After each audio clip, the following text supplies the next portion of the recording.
Bismillahirrahmanirrahim. Assalamualaikum warahmatullahi wabarakatuh.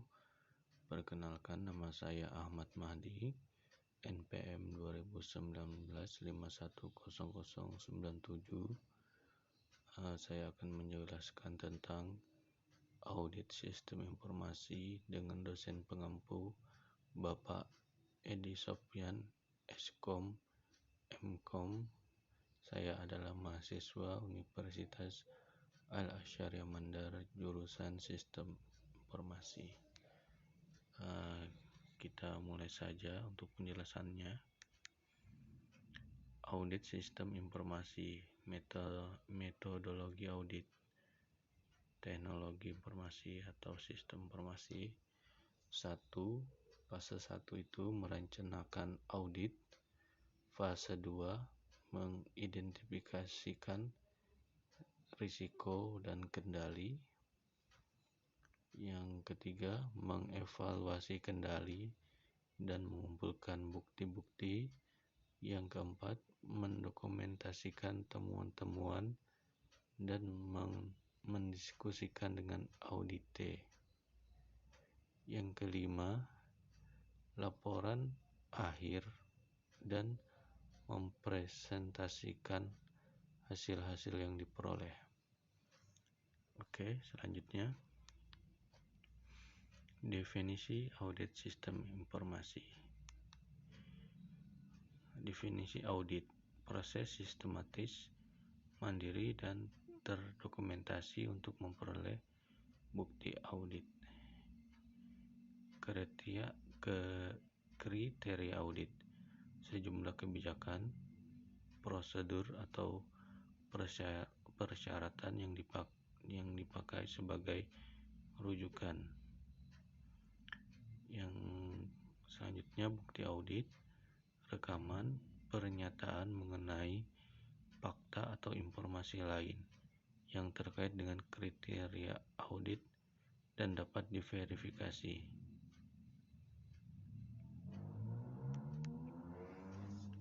Kemudian temuan audit: hasil evaluasi dari bukti audit yang dikumpulkan terhadap kriteria audit. Kesimpulan audit: hasil dari suatu audit yang disampaikan oleh tim audit setelah mempertimbangkan tujuan audit dan seluruh temuan audit. Kemudian audit pihak 1. Audit internal, yaitu audit yang dilakukan oleh atau atas nama organisasi sendiri untuk tujuan internal. Kemudian audit pihak 2, audit yang dilakukan oleh pihak yang berkepentingan dengan organisasi, contohnya pelanggan, pemerintah, pemasok, dan lain-lain. Audit pihak ketiga, audit yang dilakukan oleh organisasi mandiri eksternal seperti badan sertifikasi, konsultan, dan lain-lain. Prinsip audit, audit principle. Yang pertama, prinsip audit yaitu ethical conduct, perilaku etis, dapat dipercaya, punya integritas, dapat menjaga kerahasiaan, dan berpendirian adalah penting dalam pelaksanaan audit. Kedua, fair presentation, penyajian yang fair, kewajiban untuk melaporkan secara benar dan akurat terhadap temuan audit, kesimpulan hasil audit dan laporan audit, serta hambatan yang ditemukan selama audit. Yang ketiga, do professional care, kecermatan profesional, kesungguhan dan ketepatan penilaian dalam audit. Memiliki kompetensi adalah hal yang sangat penting.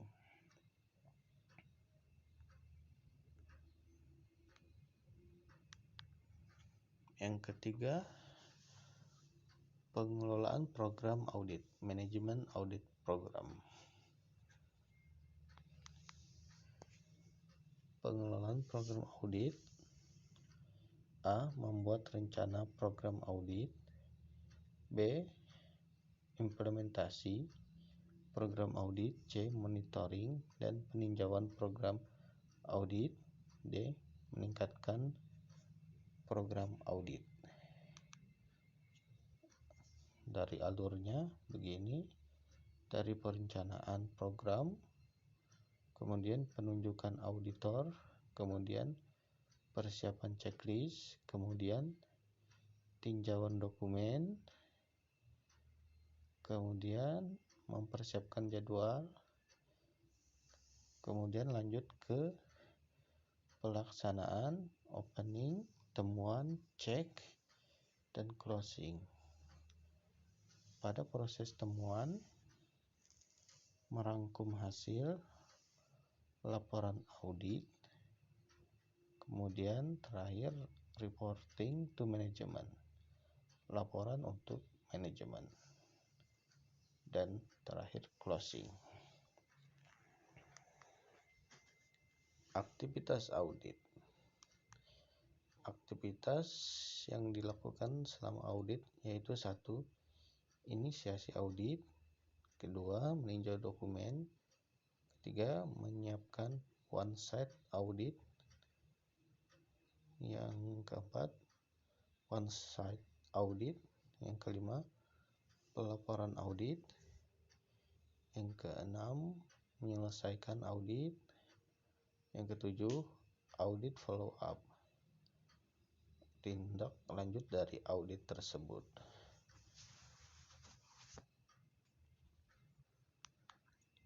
Lima, kompetensi auditor.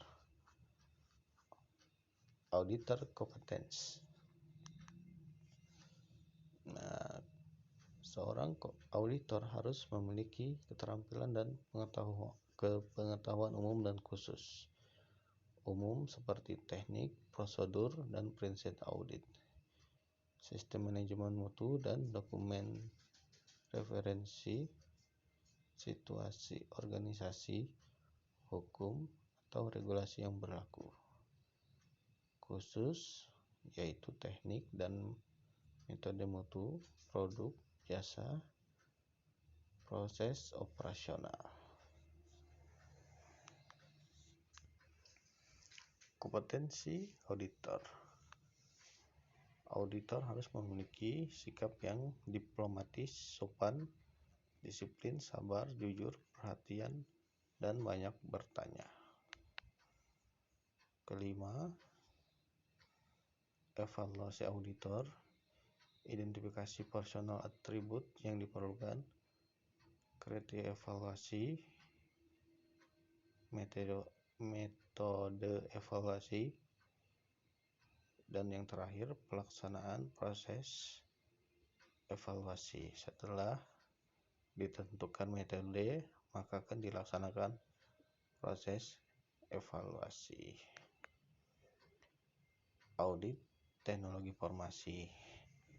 Pertama, perusahaan memerlukan jasa eksternal auditor untuk melakukan verifikasi keamanan serta keakuratan informasi perusahaan yang bersangkutan.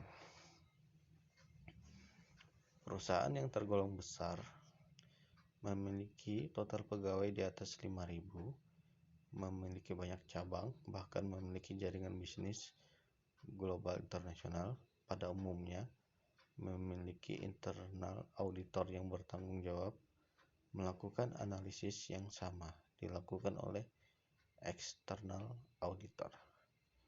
Setelah dievaluasi oleh internal auditor, umumnya secara resmi diverifikasi oleh external auditor.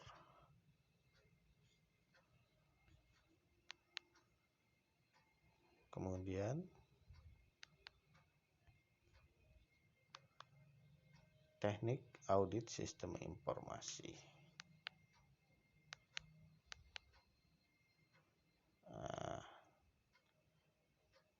pertama, auditing around the computer, audit sekitar sistem komputer. Mengaudit komunikasi informasi di sekitar sistem komputer perusahaan. Kedua, auditing through the computer. Audit yang dilalui oleh komputer, mengaudit komunikasi atau informasi yang mengalir melalui komputer perusahaan. Ketiga, auditing with the computer. Audit penggunaan komputer, mengaudit segala aktivitas yang dilakukan dalam memakai komputer yang bersangkutan. Itulah teknik-teknik audit. Mengapa audit sistem informasi?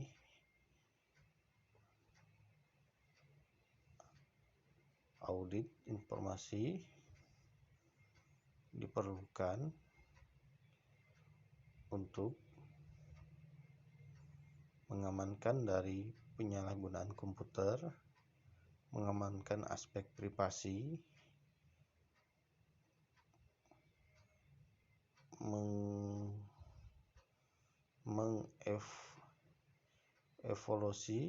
evolusi penggunaan komputer, maksudnya dari dalam penggunaan komputer itu apa saja yang harus ditingkatkan dan apa saja yang tidak dapat dilakukan. Kemudian pengendalian dan audit TI.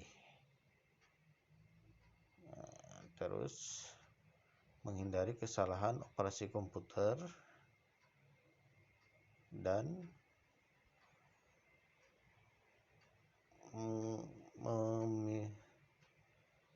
memitigasi kehilangan data, juga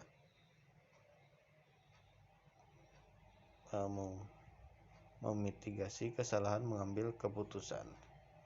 Itulah audit sistem informasi kenapa diperlukan.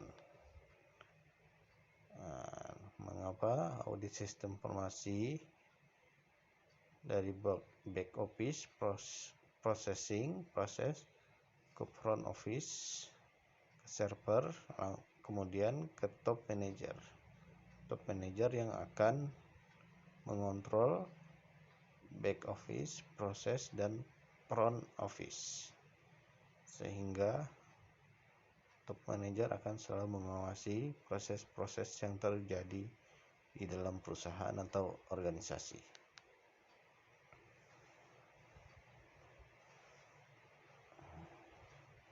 Dari data-data kepegawaian, bahan mentah, produksi, logistik gudang, penjualan, koperasi, dari kepala bagian menuju kepala divisi, menuju kepala cabang, menuju kepala departemen, menuju direktur, menuju server dan top manager yang akan melihat semua data-data yang sudah dibuat, data-data dari perusahaan.